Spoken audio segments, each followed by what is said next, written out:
Bienvenidos a la séptima obsesión en esta propuesta sobre cine, televisión y producciones audiovisuales, aquí por Radio Estudio 1, la radio de la Universidad Católica de Santiago del Estero. Quien les habla, Pablo Argañarás, junto a mis compañeros de equipo, Juan Cruz Figueroa Zanotti, Álvaro Verón y Edgardo Videla en la puesta al aire y dirección técnica. ¿Cómo estás, Juan? ¿Cómo estás, Álvaro? ¿Cómo estás, Edgardo? Hola a toda la audiencia, hola Pablo, hola Edgardo, hola Álvaro. Hoy venimos en un nuevo episodio de la séptima obsesión y vamos a transitar, por así decirlo, un viaje bastante extenso en este episodio. ¿Cómo estás, Qué buen Álvaro? juego de palabras que has adjudicado ahora, Juan, ¿no? Para el episodio de hoy, el episodio número 15, que se va a tratar ni más ni menos que de road movies. Sí, las road movies son, o películas de camino, son películas que nos van contando la relación, la vinculación de los personajes a medida que va sucediendo un viaje. Bueno, aquí Álvaro ha preparado un guión sobre el origen, la consolidación de los road movies. Ha hecho un punteo muy interesante de películas, y fuera de micrófono estábamos hablando ahí un poco a propósito e hipotetizando cómo habían o de dónde habían surgido este tipo de películas, este género de películas. Bueno, vos hablabas fuera del aire un poco de que estas películas logran ser posibles por una cuestión de que el equipo técnico ya había disminuido también el peso y hacía este tipo de películas más fáciles de hacer o más aptas, por una cuestión de que el peso ya no era las máquinas pesadas de años anteriores. Y bueno, justamente es un género donde el viaje es el eje principal de la historia. Entonces vos necesitas tener un equipo que te acompañe principalmente para mostrar este trayecto de los personajes o de la historia misma. Claro, a ver, para que se entienda esto del peso de los equipos y de los costos de producción y demás. Las road movies o películas de camino suceden, vamos a suponer, una carretera a lo largo de un trayecto. Entonces, antes de 1960, todos los equipamientos, las cámaras, los micrófonos, las luces, eran, punto uno, muy grandes, muy pesados y muy costosos. A propósito del cine en 8 milímetros, en super 8 milímetros, las cámaras portátiles, los registros de sonido sincrónico, micrófonos más pequeños y demás, es que se puede salir de los estudios a hacer películas. Y ahí hay otra cuestión que me parece bueno contarla, ya no desde la cuestión de producción, esto de poder sacar los equipos, de la miniaturización, de lo más barato, de lo más liviano, que es una cuestión tecnológica, es la cuestión narrativa. Y a partir de la Nouvelle Vague es como que se empiezan a explorar otros tipos de formas de contar historias. Entonces creo que esto de la Nouvelle Vague francesa más la tecnología, que se hace más liviana, más barata, más portátil, promueven a que a fines de la década de los años 60 empiecen a rodarse estas películas de viaje o películas de carretera o películas de camino, que los yankees les dicen road movies. Sí, hay que también tener en cuenta que, como bien vos lo decías, Pablo, el poder empezar a filmar todo este tipo de historias dentro de lo que es el cine, también viene de la mano con la posibilidad de la portabilidad de los nuevos elementos que va adquiriendo cada industria dentro de lo que es el cine, para poder grabar o filmar, como bien decíamos, entre lo que son micrófonos, lo que son cámaras, en lo que era dentro de todos los registros sonoros y tanto de imagen, que nos van a permitir incluso quizás no depender también en algún momento, como quizás podía, como decías vos, de un estudio. Sí, hay una persona, norteamericano él, que se llama Robert Altman. No sé si está vivo Robert Altman o falleció, pero Robert Altman ha sido uno de los productores que le ha dado vía libre a muchísimos directores fines de la década de los 60, comienzos de los 70, para que se puedan despegar de los estudios, y junto a directores primerizos, vos habías apuntado a Dennis Hopper, Roger Corman y un grupo de directores muy jovencitos de esa época, algunos de ellos venían de la actuación, empezaron a explorar narrativas muy personales, y exploraron formas de hacer cine fuera de los estudios, que era muy poco habitual en la cinematografía norteamericana. Recordemos que la cinematografía norteamericana nace y tiene su fuerte en los estudios, en hacer cine de estudio, dentro de los estudios, recreando locaciones. Y Robert Altman lo que hace es propiciar estas narrativas in situ, digamos, o sea, que vayan a filmar a los lugares donde suceden las cosas y no los recreemos. Lo ¿sí? que era el cinema verité de la Nouvelle Vague. Esto Tal de cual. hacer cine de verdad, cine cotidiano, mostrar la Exactamente. realidad de las personas.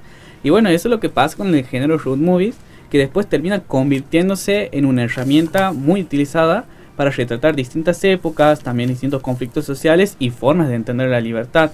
Yo creo que eso se ve muy bien en una de las primeras películas consagratorias de este género, que es del año 1969, que es Easy Rider, dirigida por Dennis Hopper, que ya lo habías mencionado anteriormente. Sí, esa película es una delicia de película, es una oda a la libertad. Sí. Es un grupo de motoqueros, ¿cómo les decimos nosotros? Esas motos patonas tienen un nombre, Edgardo sabe de motocicletas. Las motos de ruta que van, las choperas le decimos nosotros. Bueno, es un grupo de motociclistas que van, que tienen su aventura a lo largo de las carreteras en Norteamérica. Está dirigida por Dennis Hopper, es uno de los protagonistas también. Esa película la produce Robert Altman, que es el productor este que les decía. Y Álvaro me contaba fuera del micrófono que actúa un jovencísimo Jack Nicholson en esta película. Yo eso no la tenía. Yo esa película yo la vi hace muchísimos años cuando era adolescente y me acuerdo que me había generado una vibra muy linda, muy positiva la película esta. Sí, es una de las primeras películas que hace Jack Nicholson, y también cabe destacar que esta película es de cine independiente, un poco con esto de combatir un poco con las narrativas que la industria estaba tratando de proponer. Yo creo que Easy Rider también, para alguien que no ha nacido en esa época en la que sale esta película, marca un legado cultural también. Esto de, bueno, sin ir más lejos, el estereotipo de motociclista estadounidense. Sí. La música también de Easy Rider, que ya lo vamos a escuchar dentro de un rato. Pero, bueno, como hemos dicho, un jovencísimo Jack Nicholson ahí apareciendo, dando sus primeros pasos y consagrando lo que después sería uno de los géneros más revisitados por el cine estadounidense.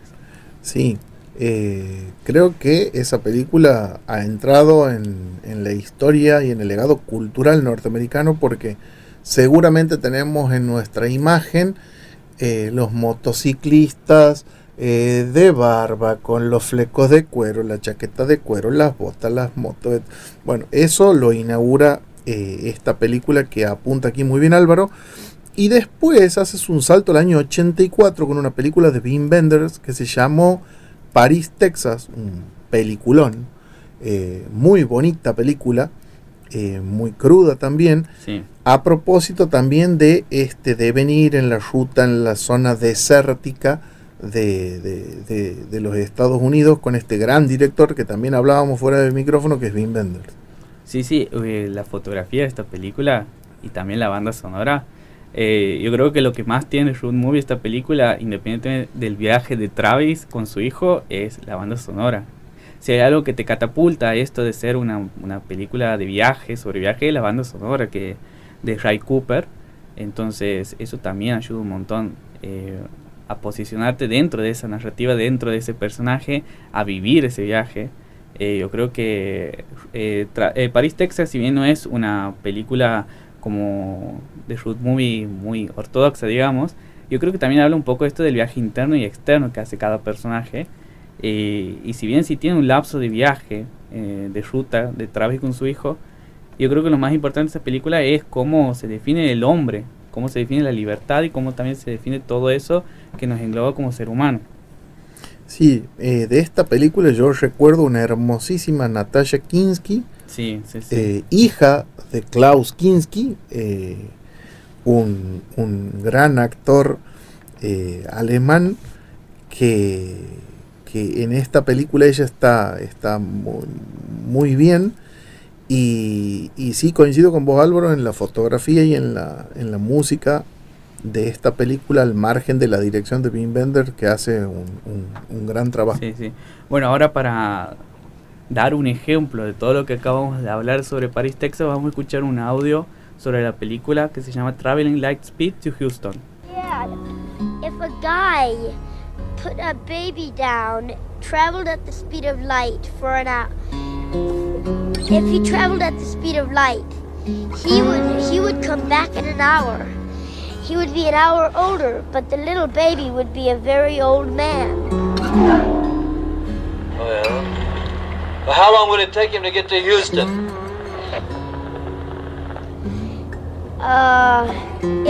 If they were to travel, I'd say about 3 seconds. Over, I didn't get that last part.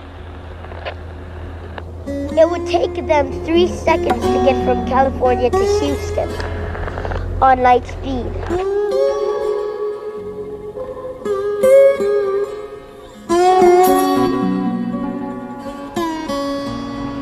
This is Houston?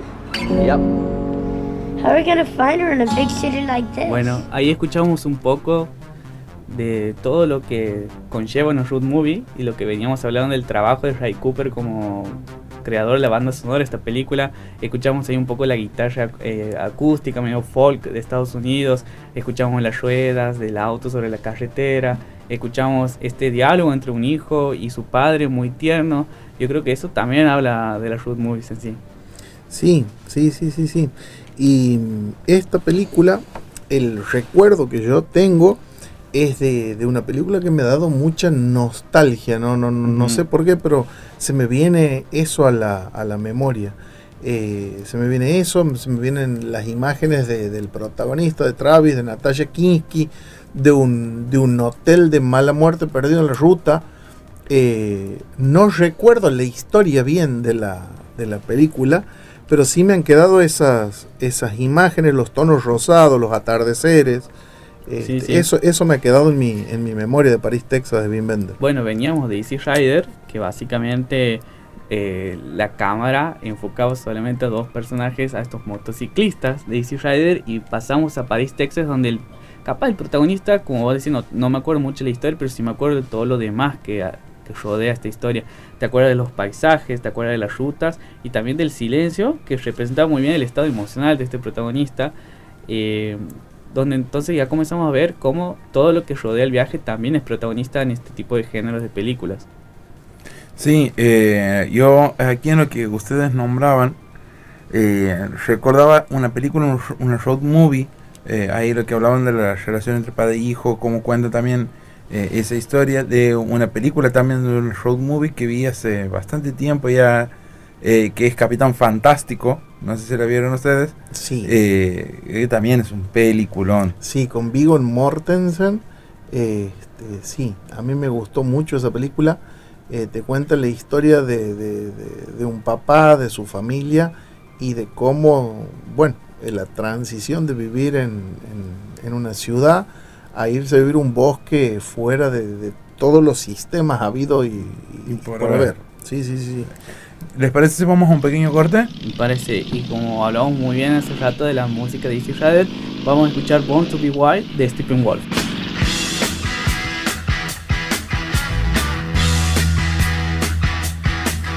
Estás escuchando La Séptima Obsesión por Radio Estudio 1, 104.9. Get your motor running. Head out on the highway, looking for adventure, and whatever comes our way. Yeah, darling, go make it happen. Take the world in a love embrace. Fire all of your guns at once and explode into space. I like smoking lightning. Heavy metal thunder, racing with the wind, and the feeling that I'm under. Yeah,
La séptima obsesión.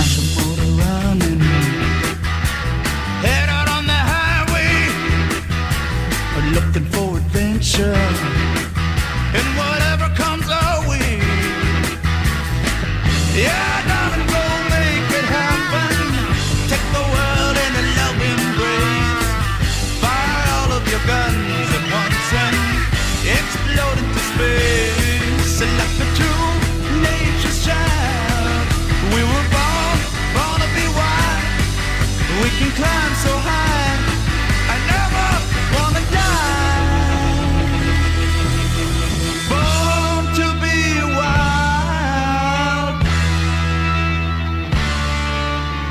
Born to be wild.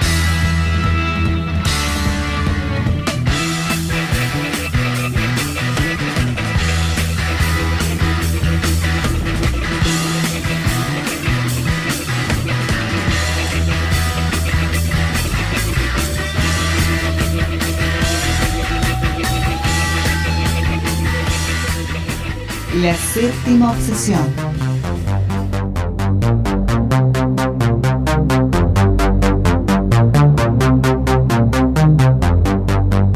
Continuamos en la séptima obsesión, en este episodio número 15, destinado y a propósito de las películas de viaje, de las road movies. Hemos hecho un raconto, hemos hablado un poquito en el bloque pasado cómo se origina, o hemos hipotetizado cómo se originaron las road movies. Hemos estado hablando de dos películas icónicas, emblemáticas de los 60 y de los años 80, y ahora vamos a hablar un poco de cómo ha ido evolucionando el género en los años 90 y en el principio de este siglo. Sí, sí.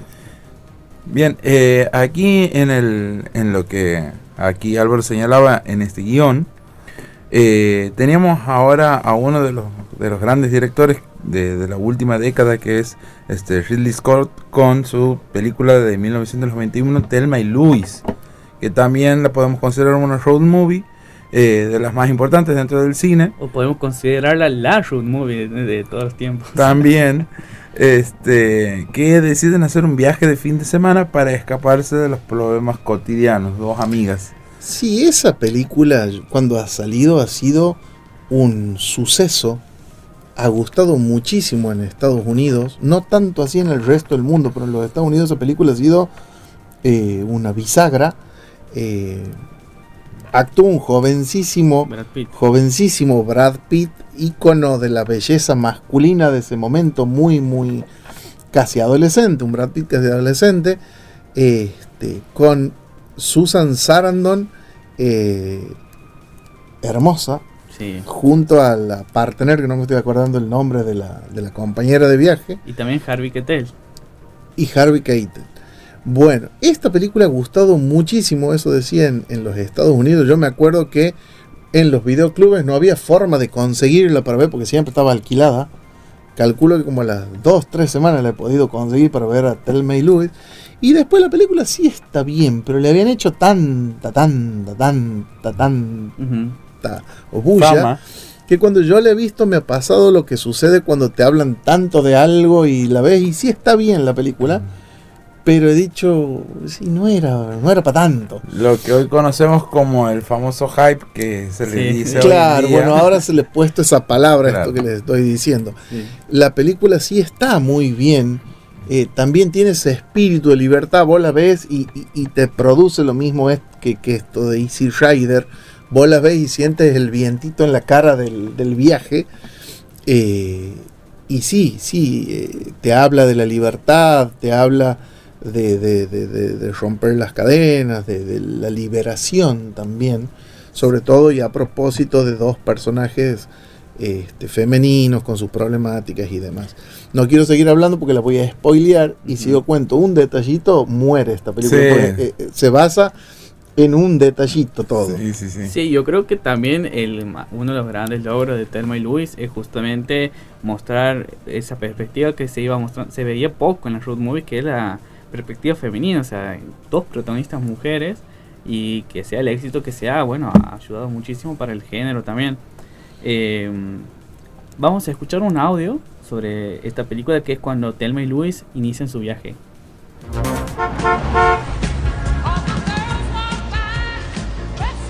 Hey!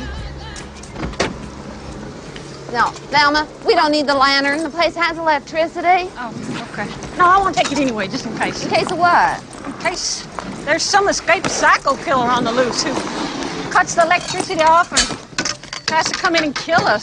Sure, Thelma. Well, then that lantern will come in real handy. Well, maybe we should just tow your car behind, too, in case it steals the spark plugs. We'd have to. That thing barely makes it down the driveway.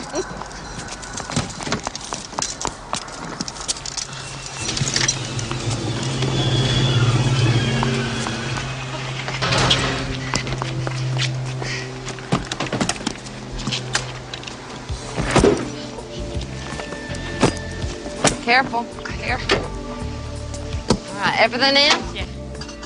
Careful. Here you go. Yeah, be careful. Mine.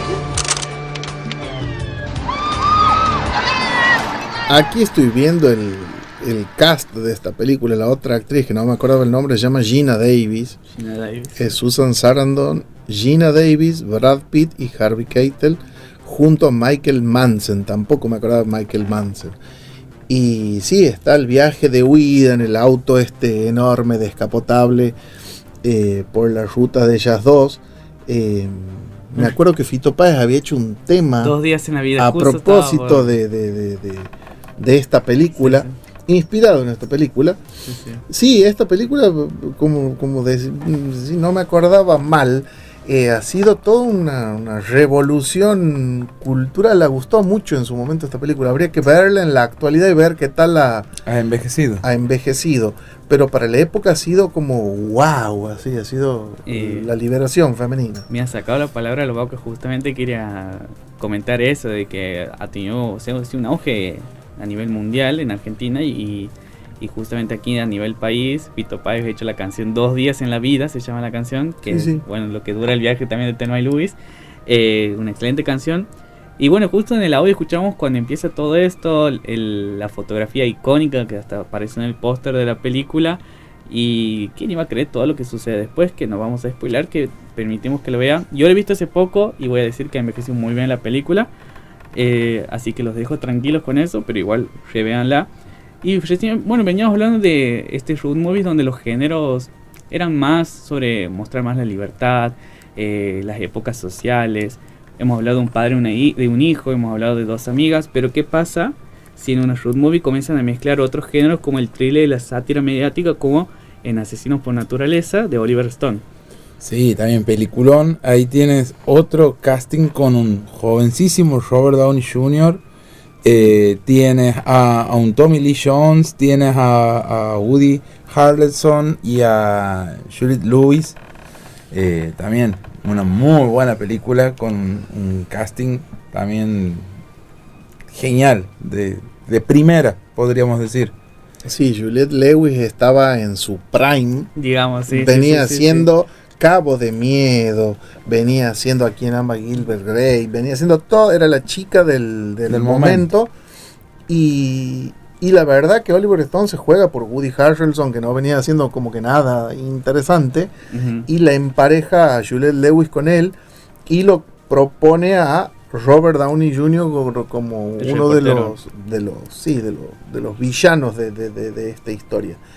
Y también, o sea, habla de la liberación, del deseo de libertad, del escapismo, de escaparse de la opresión de las familias. O sea, está muy bien situada en tiempo y espacio esa película en los 90 con todo lo que representaba para la cultura norteamericana de los 90 a propósito de la violencia que había en los colegios, la crisis social, la crisis de trabajo. Sí. Entonces, bueno, siempre Oliver Stone ha sido muy, muy político a la hora de hacer sus películas, y esta película, que es su película menos política, no deja de serlo. Sí, eso Y- veníamos hablando con Pablo. Creo Creo que es la película que más hemos hablado de todas las que están en el guión. Sí. Pero justamente eso es lo que vos decías. O sea, la película critica fuertemente cómo los medios convierten la violencia en entretenimiento y cómo la televisión puede transformar criminales en figuras públicas, que es lo que le pasa a esta pareja, ¿no? Sí, y después ni que hablar del tratamiento audiovisual, que ha sido una bisagra, porque todo lo que se ha hecho después en el cine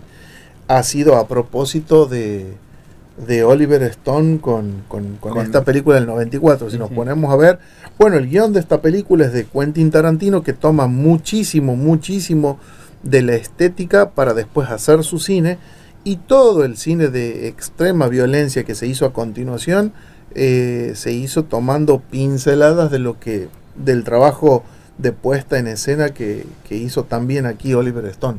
Es un peliculón este. Sí, totalmente.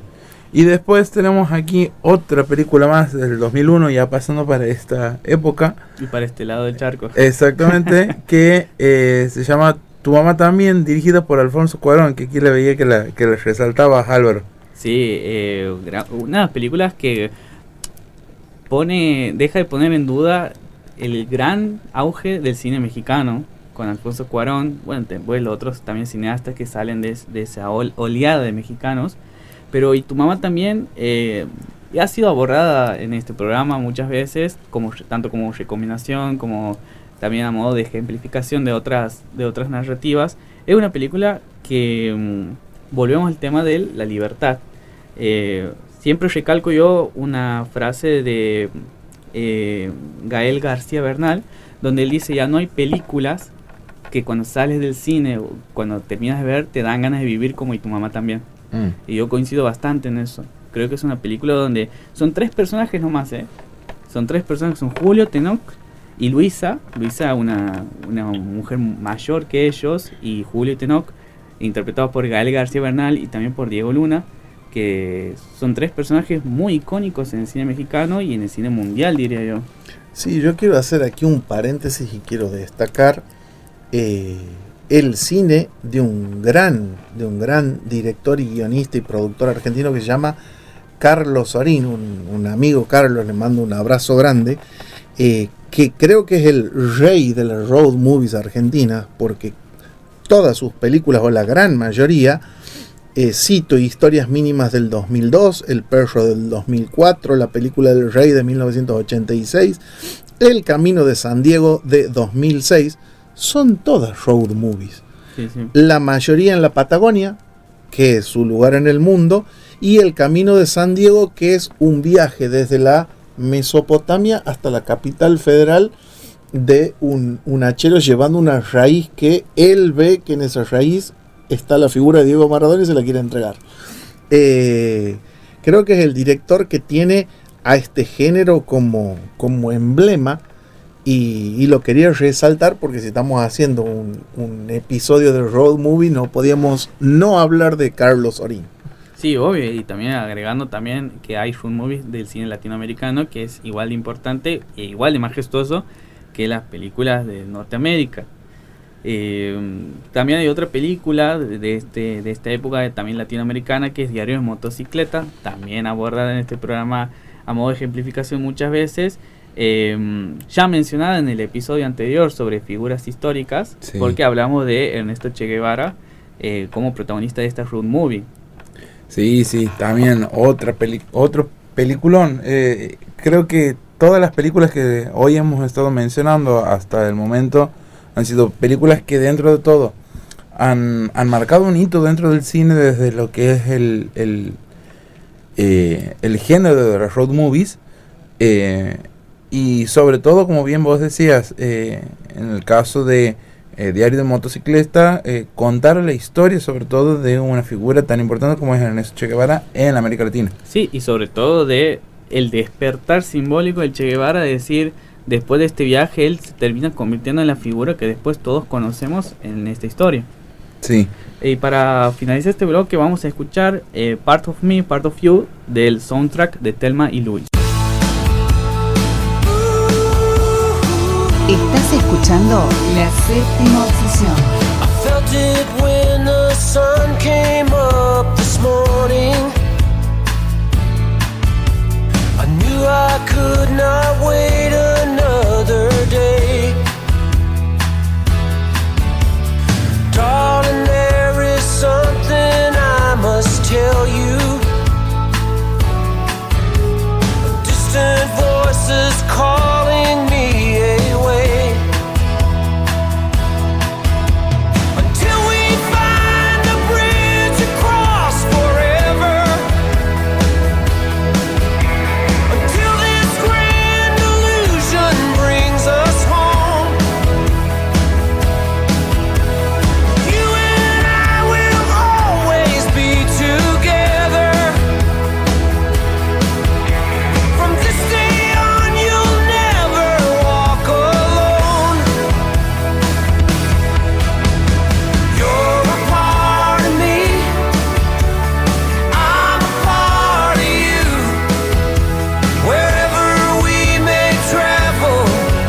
Pausa y enseguida volvemos.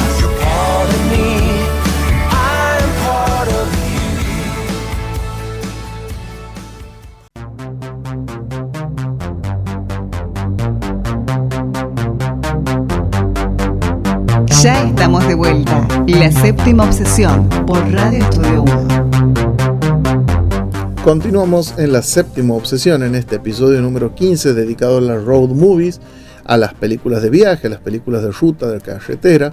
Y aprovecho este momento, vamos a viajar un momentito hasta Jujuy para mandarles un saludo a toda nuestra audiencia que nos escuchan por FM Santa María todos los sábados a las 21 horas a través de la 104.9 y también en la 104.9 pero de Santiago del Estero a nuestra audiencia de Radio Estudio 1, quienes nos sintonizan los martes a las 15 horas.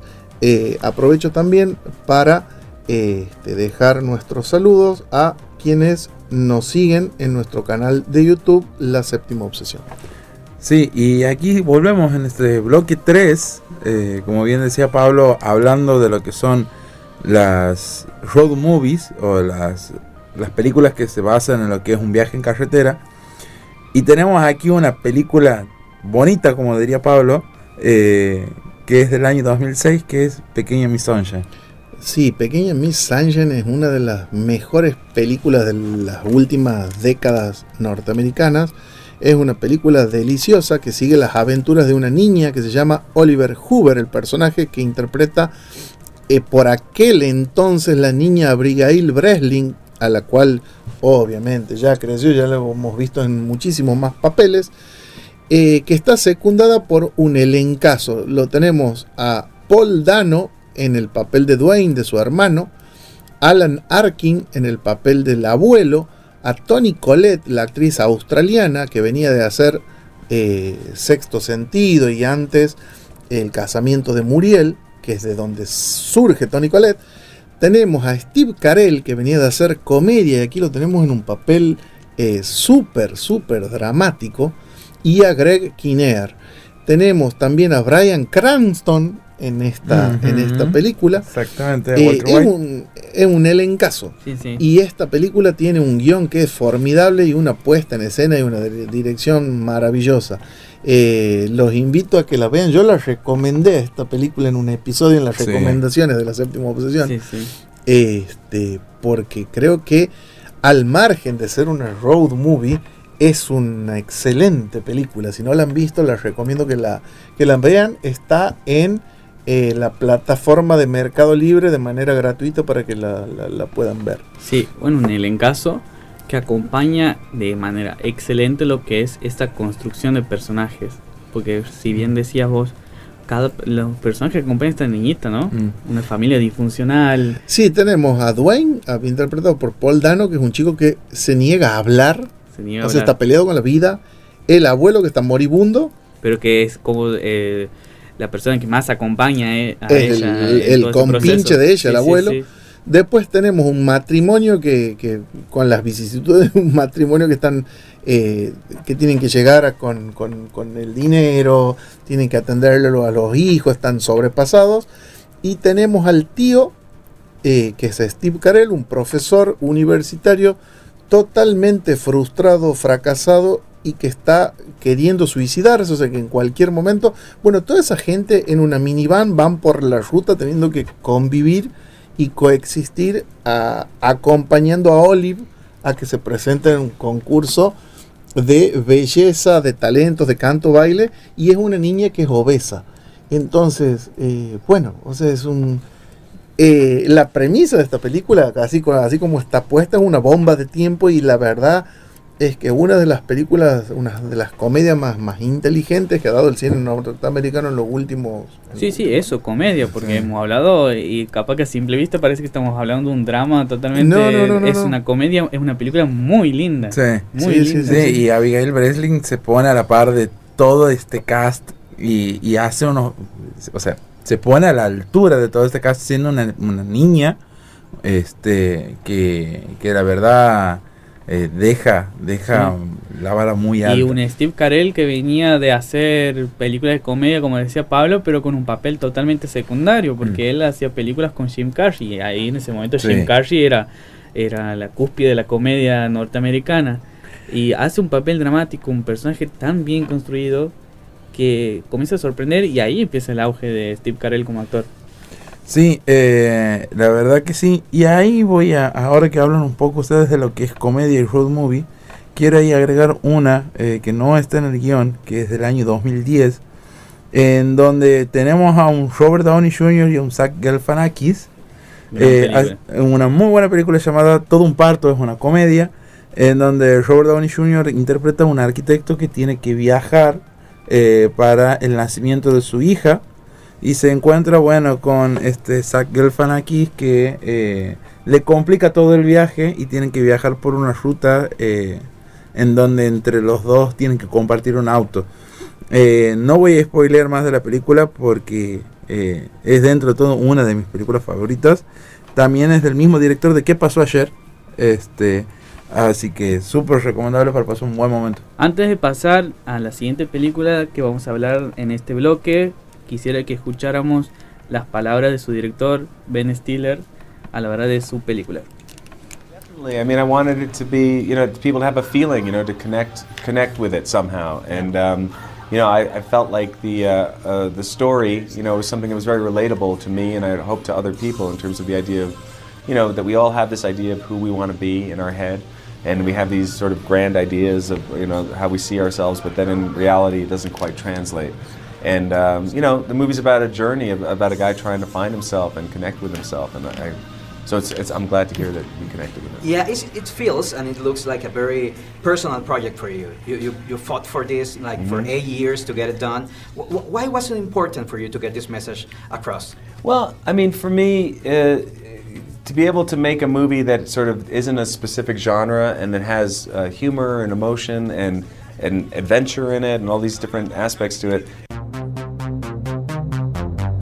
Bueno, aquí escuchamos a Ben Stiller hablar de su película, que es La vida secreta de Walter Mitty, una excelente película. Yo creo que aquí se comienza a respetar mucho el lado director de Ben Stiller, como posicionándolo de esa manera, y también saliendo un poco de este típico protagonista que hacía él, o las típicas películas que dirigía él sobre comedia.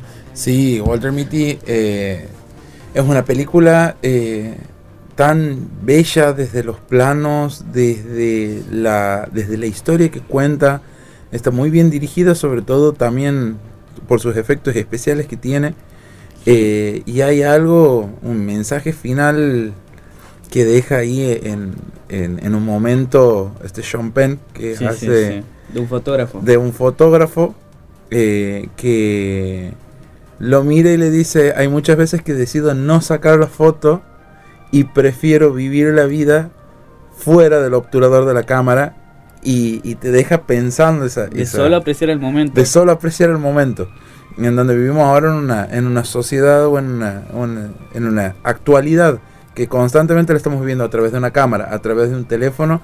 Yo creo que hoy en día Walter Mitty, la película La vida secreta de Walter Mitty del año 2013, envejece tan bien que al día de hoy tiene, sacando cuentas, son 13 años. Y que llega al punto en el que podemos decir qué mensaje que nos deja desde el año 2013 para el día de hoy, ¿no? Sí, de hecho es una película que son esas películas que cambian la vida. Yo creo que a mí también me cambió un poco esto de cómo ver la vida de esta manera. De hecho, cuando a mí me la recomienda un amigo, me ha dicho: te va a cambiar la vida. Y eso fue lo que ha sucedido. Es una gran película, además de ser muy bonita, como decías vos, Juan, es muy entretenida. Sí, aparte de ese mensaje que deja de vivir la vida fuera de lo que es el obturador, también te anima a eso de vivirla la vida y de vivir esas experiencias, de animarte a vivir. Para entrar un poco en detalle lo que es la película, Walter Mitty es un tipo que vive constantemente en un archivo de una revista que se dedica pura y exclusivamente a buscar fotos para poder publicarla. Las revistas cierran de un día al otro, deciden cerrar, y él se decide aventurarse a buscar a este fotógrafo para encontrar una foto única que él no la encontraba dentro de un rollo de películas. Y que era la fotografía que iba a ser la última de la tapa de la revista. Y para ayudarte más con el contexto, Walter Mitty era una persona que lo que hoy decimos disociaba. Sí. Disociaba. Él estaba parado y de pronto se estaba imaginando situaciones que no estaban ocurriendo, pero que a él le encantaría que ocurrieran. Aquí quería hacer otro paréntesis. Sí. Vamos a citar un par de películas argentinas a propósito de este género de road movies. Una es Familia Rodante del año 2004, dirigida por Pablo Trapero, y las otras dos son de una es Historias Extraordinarias de Mariano Ginás, y la otra es La Flor, que también tiene partes. La Flor es una película que dura 9 horas, creo, o algo por el estilo. Es una película larguísima argentina que tiene muchas partes de esto, de película de carretera, también de Mariano Ginás. Entonces quería hacer este paréntesis y citar estas 3 películas argentinas: Historias Extraordinarias, Familia Rodante y La Flor, de los directores Pablo Trapero y Mariano Ginás. Bien. Ya casi estamos ahora cerrando lo que es el tercer bloque. Espero que dentro de todo les haya gustado esta propuesta que hemos presentado el día de hoy de lo que es un viaje. Gracias por acompañarnos durante todo esto y quédense para el próximo bloque, que va a ser la escuelita de cine. ¿Con qué nos vamos, Álvaro? Vamos a escuchar justamente una película clave en la película Vida Secreta de Walter Mitty. Vamos a escuchar Space Oddity de David Bowie. Ground control to Major Tom. Ground control to Major Tom. Take your protein pills and put your helmet on. Ground control to Major Tom. 8, 7, 6. Commencing countdown, engines on. 3, 2. Check ignition and may God's love be with you.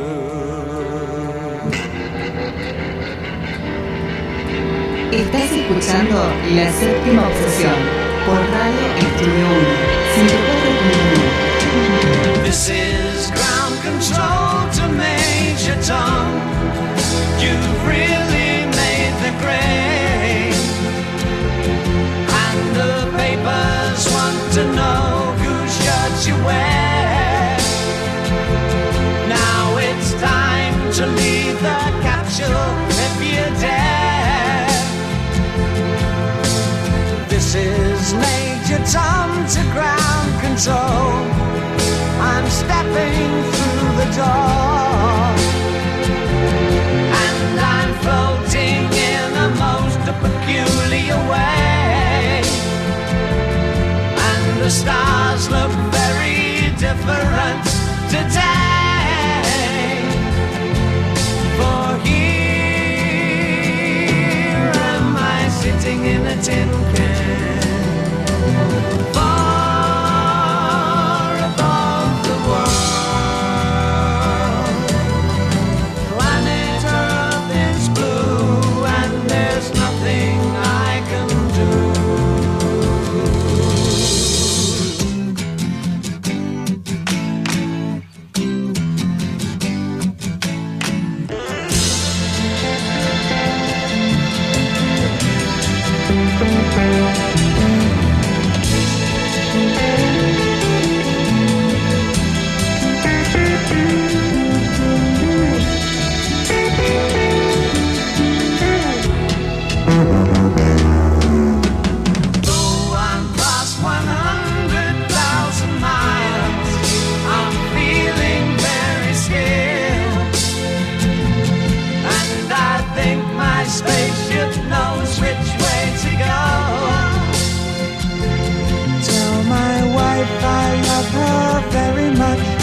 Estás escuchando La Séptima Obsesión.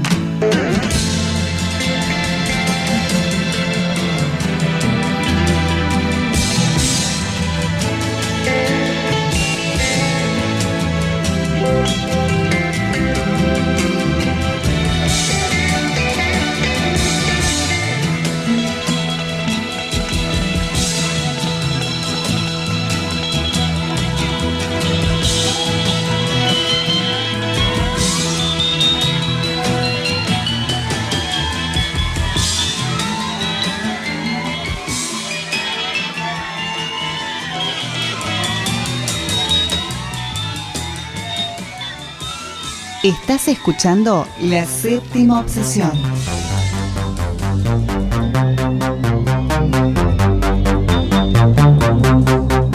Continuamos en La Séptima Obsesión y hemos llegado al segmento de la escuelita de cine. Y para este segmento he traído un tema que es el tema de la actuación para medios audiovisuales, o también qué distingue a la actuación para medios audiovisuales de la actuación clásica para teatro. Si hacemos un repaso, la actuación surge en los albores de la humanidad, en la época de la prehistoria, seguramente alrededor de alguna fogata, de un fuego, se hicieron algún chiste, alguna broma, o se empezó a hacer alguna alabanza o alguna deidad. Y así es como surgió esta manifestación genuina y humana que es la de interpretar, la de actuar. Esto fue evolucionando con el correr del tiempo y tenemos en las artes el ícono de la actuación, o el arte en donde reina la actuación, que es el teatro. Ahora bien, la actuación teatral dista muchísimo de la actuación para medios audiovisuales, para lo que es cine, televisión, redes y demás. ¿Y cuál es la diferencia y cuál es la distancia?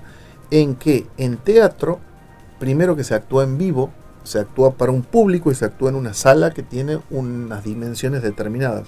Entonces todos los tonos, los volúmenes, los gestos, los actores lo tienen que hacer y proyectar, y tienen que ser visibles y audibles desde el espectador que está en la primera fila hasta el espectador que está en la última fila.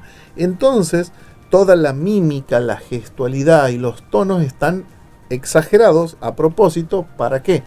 Para contener a esa actuación en los espectadores que están viendo en sala. Claro. Si a esto lo traspolamos al cine, nosotros tenemos los planos. Entonces vamos a tener un primer plano de un actor, en donde no estamos viendo el resto del cuerpo. Tenemos un micrófono que está puesto justo arriba de su cabeza, un micrófono corbatero escondido. Entonces no necesita proyectar la voz, no necesita gesticular para ninguna butaca en especial, porque la cámara lo está tomando en el plano que el director necesita.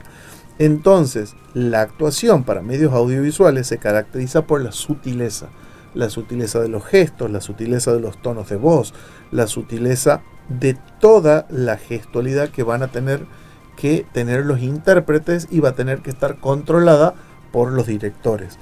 Cuando nosotros dirigimos de manera incorrecta, las actuaciones en cine, en televisión, son exageradas y se les llama sobreactuación. ¿Por qué?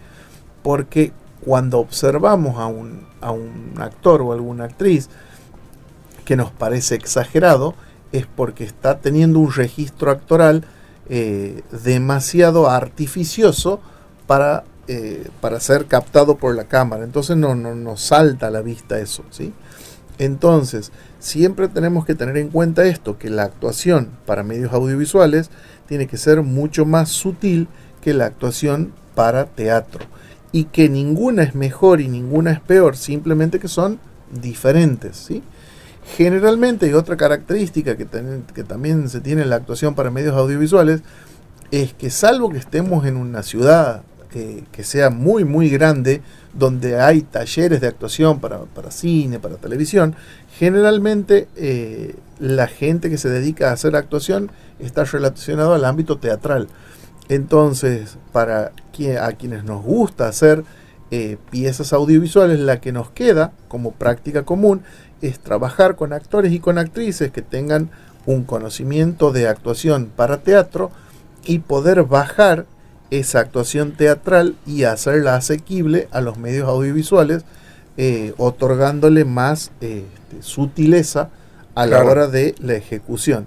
Y después, por último, decir que no hay malos actores ni malas actrices, sino que hay directores que no cuidan lo suficiente a los actores, a las actrices, y los dejan sobreactuar.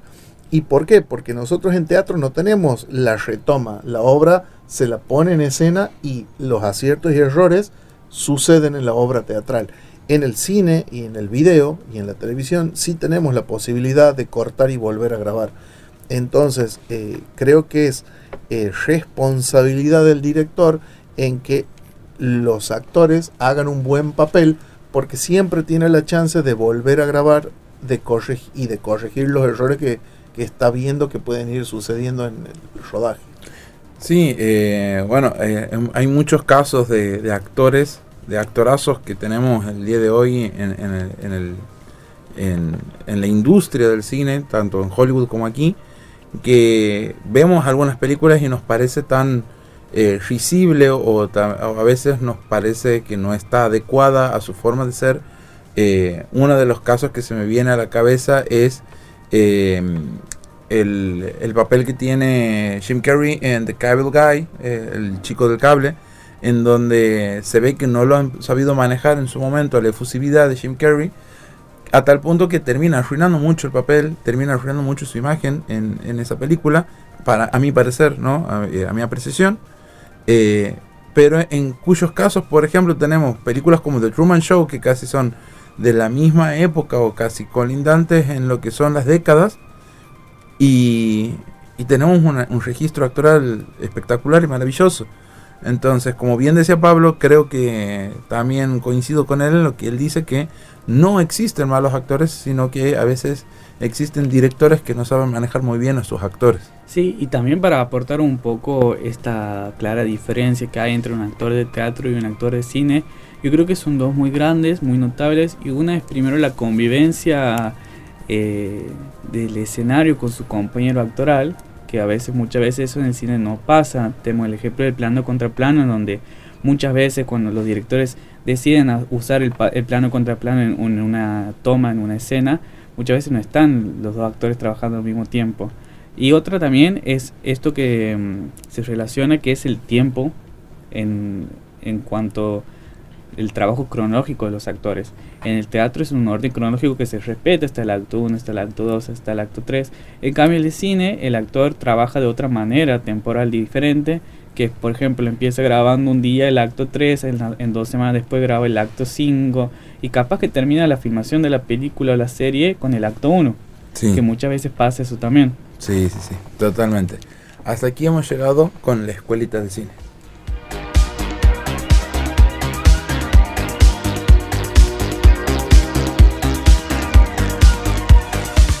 Continuamos con nuestra sección de recomendaciones para esta semana.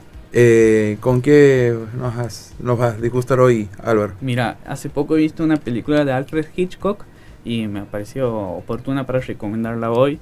Los pájaros, se llama The Birds, está en la plataforma HBO Max.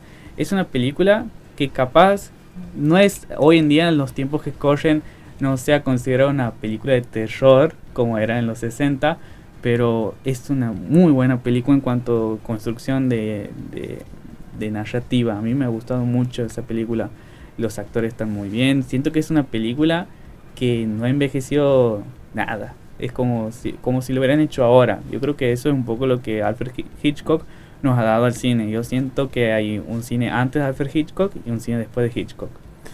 En mi caso, yo he traído una película que cuando la vi por primera vez me pareció bastante bonita.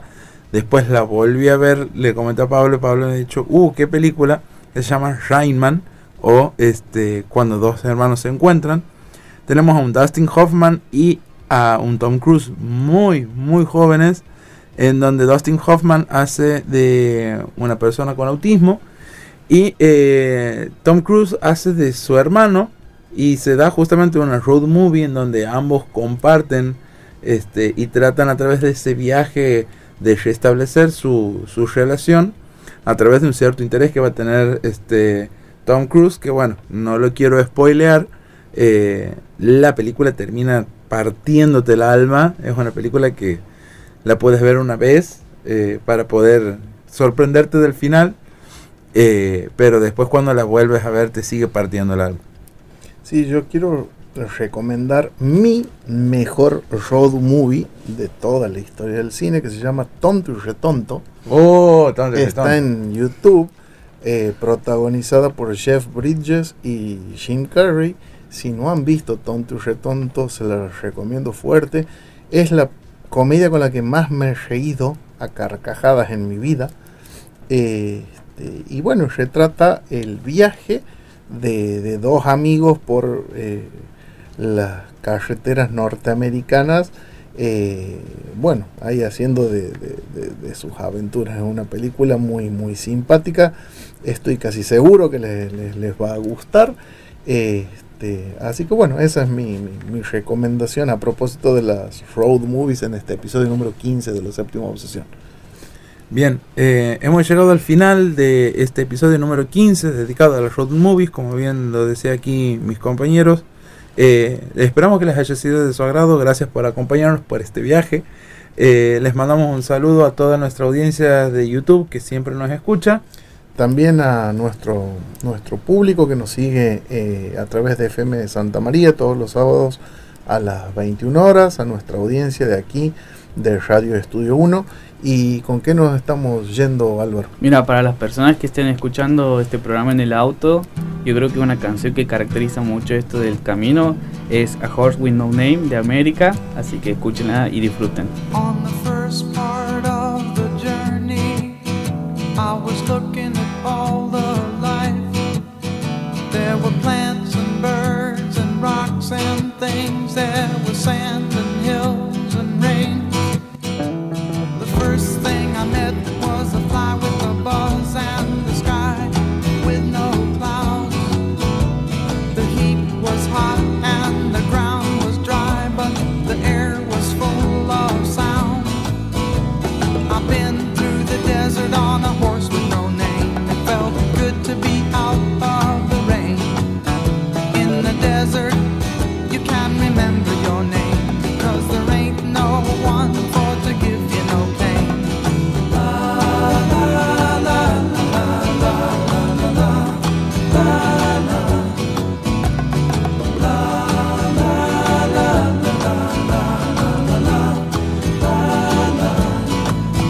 After 2 days in the desert sun, my skin began to turn red.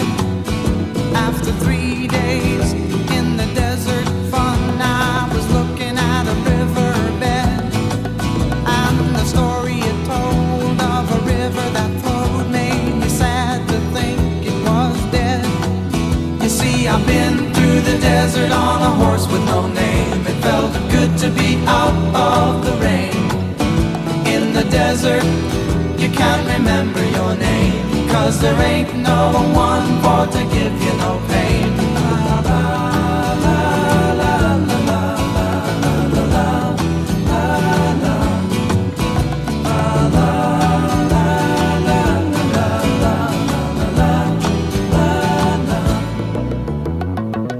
Estás escuchando La Séptima Obsesión por Radio Estudio 1, 104.9.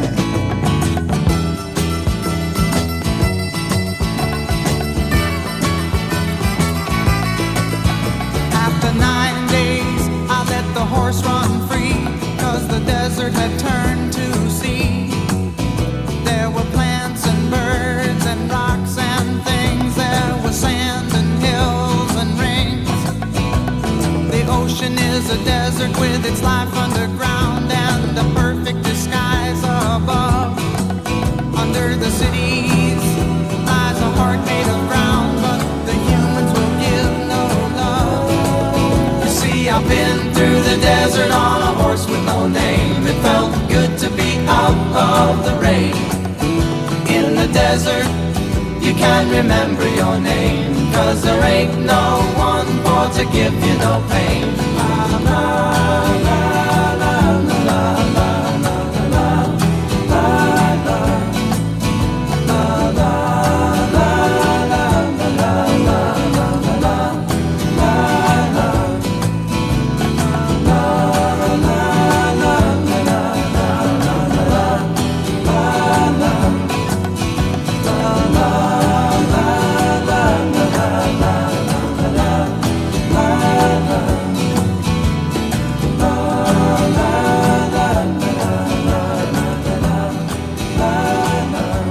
La séptima obsesión.